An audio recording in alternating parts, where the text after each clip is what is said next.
Back here in the Sports Lounge as we wrap up the final 7 picks. This many left in the first round here. We go to Baltimore again, a very solid team, a team year in and year out. Not many holes, so they can pick maybe the best available guy every year. Yep. Who do they go with here at 26? I could see Baltimore going a number of different ways, actually. Defense is getting up there in age a little bit. Maybe the only hole really on defense would be corner. They have a little bit of a need there. Can maybe go with Brandon Harris, corner out of Miami. I could see him on offense going with that speed receiver. I think I read that they don't have a starting receiver under the age of 30. Now, I'm not sure if that's true, but I mean, you count their receivers and they're all older guys. They don't really have a vertical threat receiver. I think Torrey Smith, a guy out of Maryland, would be a great fit there. I have him going Cameron Hayward, the big D end out of Ohio State. Playing that 3-4, I think he'd be a good fit. We have Atlanta at 27, Matt Ryan. Good year for him last year. Do they get him any help this year? Yeah, they're kind of just like Baltimore in that they need that down the field, stretch the field wide receiver. I could also see them going defense, maybe Nakeem Ayers, outside linebacker for them, even going D end, and Adrian Claiborne. I think that Torrey Smith's the fit here. Okay. Down the field, stretch field wide receiver out of Maryland. Okay. What is he, third receiver taken here? He is. Yeah. It's been a little bit of a lull since we've taken a wide receiver. Is he, again, kind of with running backs, you got the 2 top receivers here taken. Then after that, is there a bit of a drop, you think? Obviously, after those first 2. There is, but I think it's a better. Is there value later on, you think? There is. I think you're going to get into the early second round with a Leonard Hankerson. You got Jonathan Baldwin still on the board, maybe a Titus Young. I think the running backs are more middle of this draft. I think you can still get some solid wide receivers in round 2 here. At 28, New England, they picked Anthony Costanzo, the offensive lineman from Boston College, at 17. Getting that pick from Oakland. Where do they go here with their original first-round pick at 28? Boy, it's, once again, good luck picking on New England. I think when you look at their defense, they don't really have much at outside linebacker. And we talked that maybe they could trade up to get like a Robert Quinn, maybe in the top 10. I think here you could get that guy, Justin Houston, a guy that had a decent career at Georgia. They kind of moved to a 3-4 last year, and he exploded. I mean, he had a huge year. He's like 6'4", 270. But he just runs really well. Great 10-yard split at the combine. I think Justin Houston, the outside linebacker out of Georgia, would be a good fit. Because New England, they like to trade stockpile picks for the next year, and so they're going to be active in the trade market. Can't trade players this year because of the lockout, but you can still trade draft picks. Here at 29, the NFC runner-up here, Chicago Bears. Offense an issue. They receivers. Is that where they go here? This is another kind of tough pick for me. I could see him going with a Marvin Austin, the defensive tackle out of North Carolina possibly. I think they turn their attention to the offense. They could go Nate Soldier, offensive tackle out of Colorado. I think they need to go get Jay Cutler, that big target. Guy I just mentioned, Jonathan Baldwin, big wide receiver out of Pittsburgh, 6'4", 220, but has that 4.4 speed, down the field guy. I think he'd be a good target for Jay Cutler because right now they've got some good receivers there in Chicago, but they're more second, third guys. They don't have that true number 1. I think Jonathan Baldwin could be that guy. You had said Baldwin kind of compares to Brandon Marshall, who Cutler had in Denver. I do. I think they've got that similar build. Both in that 6'4", 215, 220, and they can both run really well. And both, a little questionable off the field too. I mean, there's been issues with Jonathan Baldwin, kind of a diva-like mentality, just like Brandon Marshall. Here at 30, the New York Jets, Rex Ryan in that defense, very stout. Do they look to improve that defense, or do they go offense? I think they do go with the defense. Okay. I think Jonathan Baldwin could have been in play here for him, if Braylon Edwards doesn't come back. I think you could look at maybe a Phil Taylor, the nose tackle, Chris Jenkins. They cut him, he could be in play there. They could look for a corner maybe, Brandon Harris, because who knows if Cromartie will be back. But I have him going Akeem Ayers, out, linebacker out of UCLA, very versatile guy, can play inside, outside in that 3-4. And kind of in that Bart Scott mold, I think he'd just be a good fit there with the Jets. At 31, the Super Bowl losers, Pittsburgh Steelers, they always seem to get a good guy here, picking late in the first round. Who do they go with here late in the first round? I see Pittsburgh going one of 2 ways. I can see him going cornerback. Once again, I keep mentioning Brandon Harris. He could go anywhere here in the first round back end. I think they go offensive line. I got James Carpenter, kind of maybe a little earlier than most expect, offensive tackle out of Alabama. Guy that played left tackle for Alabama the last 2 years for him. But I think he'd plug him in at right guard, right tackle here.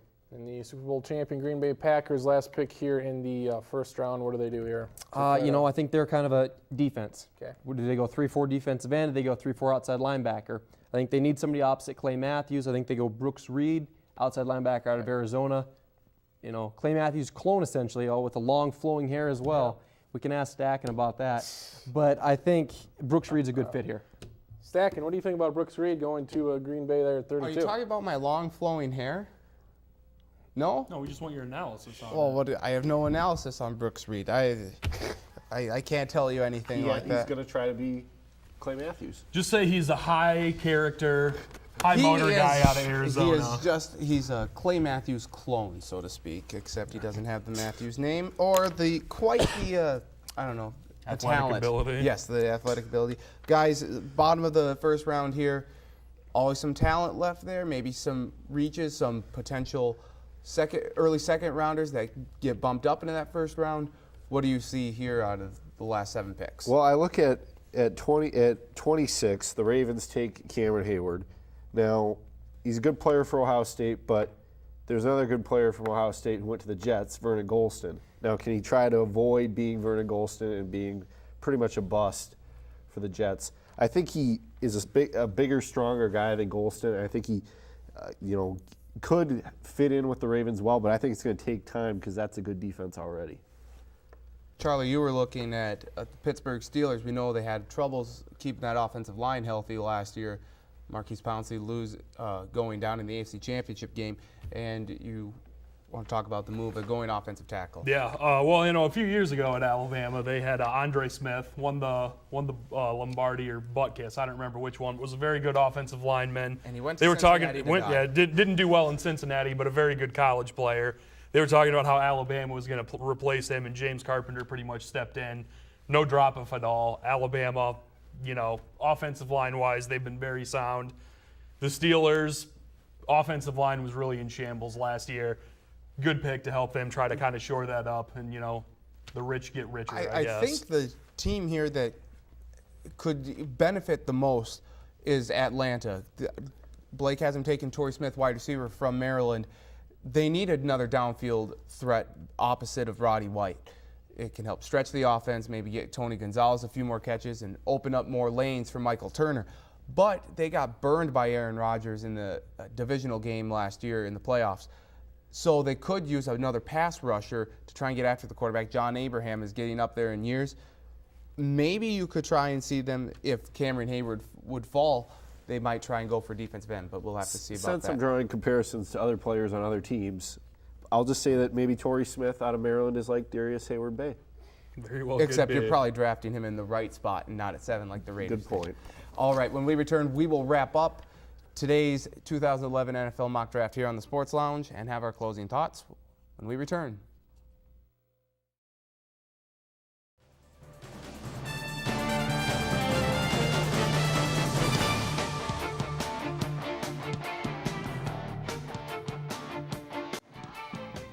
Back here in the Sports Lounge, you've seen all 32 of Blake Day's picks. Ridicule him, do whatever you want. Fill out your own, see how it goes here. As we move on to wrap things up here, take a look here at the second round. You got some teams that need some quarterbacks, and we talked about the lockout and how no free agency. So these teams that maybe wanted a stopgap veteran to do the gap between them and a young guy, they try to go for their young guy here. You got teams like Buffalo, they could use a guy. You got Cincinnati, they need a quarterback. You got San Francisco, you got them taking Gabbert. Tennessee, obviously, Vince Young not going to be back, and Washington, Minnesota. So we could have a run of quarterbacks early on in the second round. Yeah, absolutely. I mean, you look at Andy Dalton, Ryan Mallett, Christian Ponder, Colin Kaepernick, all guys. It'll be interesting to see if these teams jump, from early round 2, if they try to jump up into late round 1 to get their guy, or are they going to sit put? Because if they've got a guy they want in mind, they're more than likely going to trade up. Especially for a quarterback, premium position there. Trades, we didn't talk about trades. We know there will be trades. What are some of the teams that you're looking at? You mentioned, St. Louis. They could use Julio Jones if he does drop there to 12 to Minnesota. I think they would really want to jump up a couple spots to get them. Yeah, absolutely. I think you could look at them, the Rams jumping up for Julio Jones possibly. Maybe if the quarterback were to fall, if Gabbert were to maybe fall, past San Francisco at 7, in that 8-9 range, maybe a team like Miami could maybe jump up and get Blaine Gabbert. I think teams might be wanting to jump up for Patrick Peterson. Yeah. He's not going to fall, maybe they want to move up into that 5 spot because he's that good. And I think you look at, once again, maybe at the bottom of round 1, teams jumping up from round 2 into round 1 to get those quarterbacks. How much does it make a difference that round 1 is only one day, and that at the second and third rounds day 2, you saw a lot of teams moving up and moving back in the end of round 1, because at the end of the first day, kind of reevaluate who you got, who fell out of the first round, and who's left. Absolutely. I think if they want to get their guy on day 1, they don't want to sit on it. They don't want to wait overnight, because there are going to be so many teams calling New England at pick 33 to get the trade in. You want to get your guy in right away. And plus now, you can only talk to your prospect during the draft. So they want to get their pick in right away, get their guy.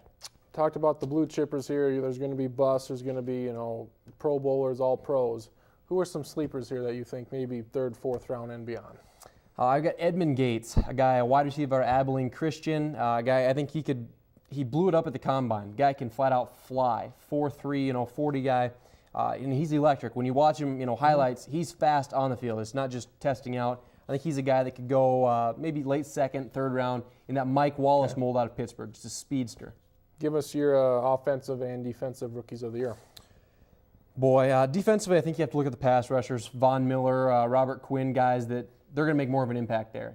Patrick Peterson might be the best, but if he doesn't get interceptions, he's not going to get the award. I think if you look at Quinn and Von Miller offensively, I don't see the quarterbacks having immediate impacts. I think you look at an A.J. Green, a Julio Jones, maybe even a Mark Ingram. You look at guys like that.